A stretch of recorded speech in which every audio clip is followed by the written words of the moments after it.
Jangan lupa like, comment, and subscribe channel YouTube TVRI Bengkulu dan nyalakan lonceng notifikasinya.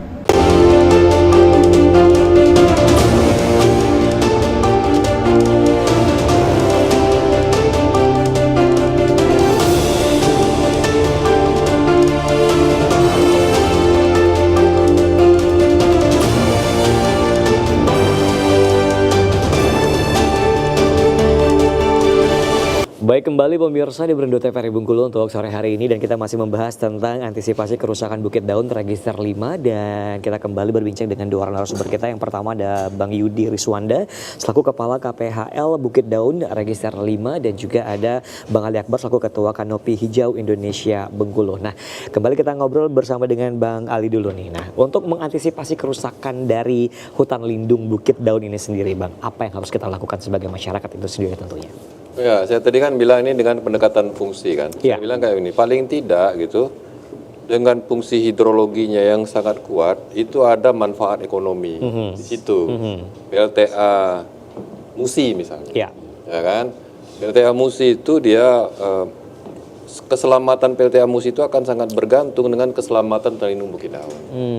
Nah ini saya melihat relasinya selama ini dia belum strategik lah ya, belum strategis gitu. Dan kita misalnya selama ini selalu bilang, oh ini udah terlanjur pendekatannya rakyat, rakyat yang sudah terlanjur bertani atau menanam di situ dibenerin lah, diurusin kayak gitu. Tapi ada juga kelompok-kelompok yang lain yang memanfaatkan jasa dari hutan lindung ini. Ya, tuh. Yang paling penting seperti yang saya bilang tadi, PLTA Musi misalnya. Artinya ini yang harus dibangun kesepakatan. Kalau saya mau bilang bahasa pasarnya tuh, jangan enaknya aja diterima sebagai penyedia airnya kayak gitu, terus memutar turbin, terus PLN-nya berpikir ya terserahlah mau bagaimana keselamatan hutan lindungnya gitu. Karena kalau kita ngomongin soal hutan lindung, sekali lagi saya bilang kita bicara soal fungsi. Kalau fungsinya nggak ada, gagal dia jadi hutan lindung. Betul sekali ya. Nah, pemirsa di rumah, kita juga akan membuka line interaktif tentunya di via WhatsApp di nomor 081110132110. Kami persilakan nantinya untuk bisa berbincang bersama kami dan juga bertanya kepada dua narasumber kita tentang antisipasi kerusakan Bukit Daun Register 5 untuk tema kita hari ini. Nanti yang ingin bertanya kami persilakan tentunya. Nah, kita kembali berbincang dengan Bang Yudi ini. Nah, tadi kan ada beberapa bagian-bagian masyarakat yang diperbolehkan mengelola hutan lindung ini sendiri. Nah, mereka tuh dikasih tahu nggak sih, Bang, kalau hutan lindung ini harus tetap dijaga kelestariannya gitu, atau dilakukan reboisasi lah mungkin, atau seperti apalah, atau seperti apa nih? Sebelum mereka dikasih izin itu kan kita melalui tahapan prosesnya gitu. Kita kumpul, sosialisasi, terus kita sampaikan hak dan kewajiban mereka. Ada hak dan kewajibannya ya, kewajibannya, terus membentuk kelompok. Setelah dibentuk kelompok, kan kita membuat kesepakatan. Ada fakta integritas yang harus mereka tanda tangani. Di sana itu tertera hak dan kewajiban yang mereka boleh lakukan di dalam kawasan hutan. Di antaranya mereka mendapatkan hak boleh berusaha dan berkebun di dalam kawasan hutan. Terus yang tidak boleh kan, seperti yang tidak boleh itu seperti menanam kelapa sawit, menebang pohon, terus memperluas lahan garapan. Mereka tanda tangan semua fakta integritas itu. Setelah itu kita ajukan ke kementerian, terus nanti diverifikasi teknis benar enggak nama yang mengajukan itu dengan lahan garapan dalam kawasan hutan itu.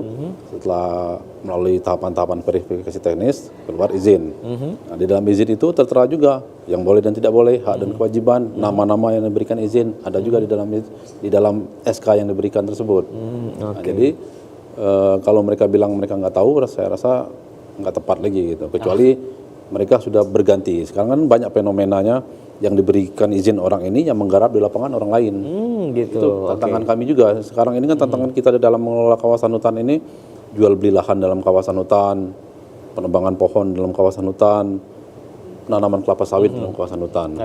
Pihak dari KPHL ini sendiri itu ada pengecekan nggak sih kalau semisalnya nih tadi dibilang bahwa di lapangan kalau nama yang tertera untuk pengelolaan itu bukan dari nama sebenarnya gitu. Ada sempat pengecekan atau seperti apa? Ya, sering kali kita lakukan itu kan. Ada kejadian gitu, Pak? Kita berpatroli ke lapangan misalnya gitu. Masuk ke dalam lokasi yang ada izin HKM kan. Terus kita tanya sama orangnya, oh kami ini sudah dalam HKM katanya. Terus kami tanya namanya siapa? Terus kita kan langsung connect gitu, datanya ada kan, oh nggak ada nama kamu di sini. Ini dia ngaku kan, saya beli dari ini katanya. Banyak seperti yang di jalur Kepahyang itu, yang di pinggir-pinggir jalan lintas itu kan udah ada izin yang di Kepahyang sebelah kanan kalau kita ke Kepahyang itu. Itu sudah banyak yang dimiliki oleh orang-orang yang dari Bengkulu. Sementara mereka yang orang Tebarmono itu udah mundur ke dalam, buka baru lagi di dalam. Itu yang sudah beberapa kali kami antisipasi kan. Antisipasi kita awalnya kan kita kasih lisan dulu, ini nggak boleh, ini nggak boleh, harus mereka tinggalkan. Tapi kalau setelah kita kasih teguran lisan dan tertulis tidak bisa juga, ya kadang-kadang dengan terpaksa kita harus lakukan proses hukum. Oke, baik. Nah, kita kembali ke Bang Ali nih. Itu menyikapinya seperti apa, Bang? Kalau peralihan dari hal-hal yang seperti itu kan nantinya kalau semisalnya nih udah diambil alih sama yang pihak kedua mungkin dari pengelolaan lahan tersebut. Mereka dan mungkin tidak tahu juga seperti apa untuk yang namanya reboisasi atau penanaman kembali atau pengelolaan hutan yang baik itu seperti apa. Itu seperti apa menanggapinya, Bang? Fenomena hal tersebut. Perhutanan sosial itu adalah proyek menghutankan kembali. Itu kita harus duduk dulu di situ. Jadi petani atau orang yang sudah terlanjur gitu bertani di situ, dia diberi ruang 35 tahun dengan segala macam aturan mainnya. Dan misalnya dia menanam kopi harus berapa persen harus tanaman-tanaman keras, segala macam itu diatur tuh, ditata gitu ya. Dan itu tuh pendekatannya tuh program besar gitu ya tuh. Di Indonesia ini ada berapa? Sekitar 12 juta hektar ya untuk perhutanan sosial itu.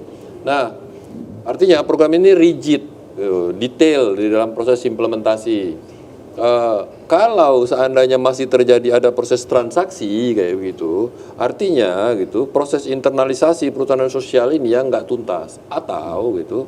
Problemnya adalah bagaimana sebenarnya ketika ini disampaikan kepada petaninya berpikir daripada diusir ya udahlah terima aja dulu. Jadi konsepsinya itu tidak selesai di tataran petani gitu. Nah yang kedua yang kita lihat dalam konteks bagaimana hutan lindung Bukit Daun ini mengalami laju degradasi yang kuat, ini nih perasaan memiliki hutan ini cuma KPHL aja sebenarnya, ya kan? Dan KPHL ini juga merasa memiliki karena sudah menjadi tugas dia juga. Kalau bukan tugas dia tidak juga merasa memiliki. Sementara ada 100 lebih desa gitu yang berada di perbatasan. Ada 5 kabupaten gitu yang menggantungkan tali hidrologinya kepada hutan ini. Gak ada perasaan memilikinya itu. Kenapa bisa bilang gitu? Ini kan kita bicara soal fakta kan. Sensenya nggak ada. Apa ada keberanian misalnya untuk melakukan ini wilayah kami, saya kasih contoh. Contoh kayak begini. Ada satu desa namanya Sambirjo Transan. Ini dulu adalah transmigrasi angkatan darat di sana gitu.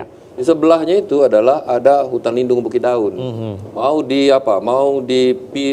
dikonversi menjadi perkebunan teh. Saya datang ke situ tuh. Saya ngobrol dengan mereka gitu kan. Apa jawabnya pada waktu itu? Oh, itu negara kasih izin li. Loh, kalau itu dihancurkan, 6.000 hektar itu dihancurkan, kalian sini jadi korban. Terus ketika kita tanyakan kayak begitu, kayak mana ceritanya kami bisa menjadi korban? Gitu. Diskusilah kita berminggu-minggu. Nah, setelah mereka merasa tuntas dengan konsep itu, oh kalau kayak begini memang perusahaannya harus kita usir nih. Gitu. Tetapi ini ada 100 desa lebih, gitu kan? Nggak tuntas.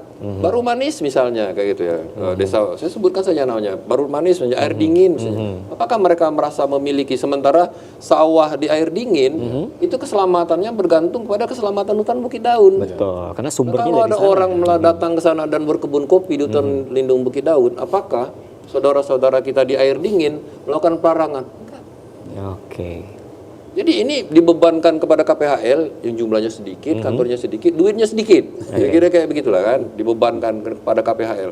KPHL ini punya tanggung jawab, diberi tanggung jawab untuk itu. Jadi mereka akan bekerja, kami akan melakukan tindakan sekuat yang kami mampu. Bahasanya jadi seperti itu. Tapi sense dari komunitas itu yang sebenarnya harus ditumbuhkan. Ruang itu yang penting. Gitu. Baik. Tentunya kita harus menjaga yang namanya kelestarian dari hutan lindung itu sendiri bersama-sama. Jangan hanya KPHL, tapi masyarakat sekitar juga. Dan satu lagi sebenarnya juga kan ada pemangku-pemangku yang lain kan, aparat penegak hukum, segala macam. Kalau semuanya dibebankan kepada rakyat, lucu juga kan. Kami juga mau cari hidup katanya kayak gitu kan. Sibuk pula kami mengamankan barang ini gitu. Gak ada jaminan juga ketika rakyat melapor gitu, rakyat terlindungi, gak ada jaminan juga. Nanti rakyat melaporkan atas kejadian yang ada di hutan lindung Bukit Daun, terus terjadi terjadi chaos gitu kan. Ya yang lainnya jadi penonton itu juga jadi problem. Kenapa rakyat tidak mau melakukan itu? Nggak ada jaminan keselamatan juga buat mereka. Oke, Bang Ali dan juga Bang Yudi, kita akan jeda iklan dulu tentunya. Pemirsa tetap bersama kami di Berindo TVRI Bengkulu.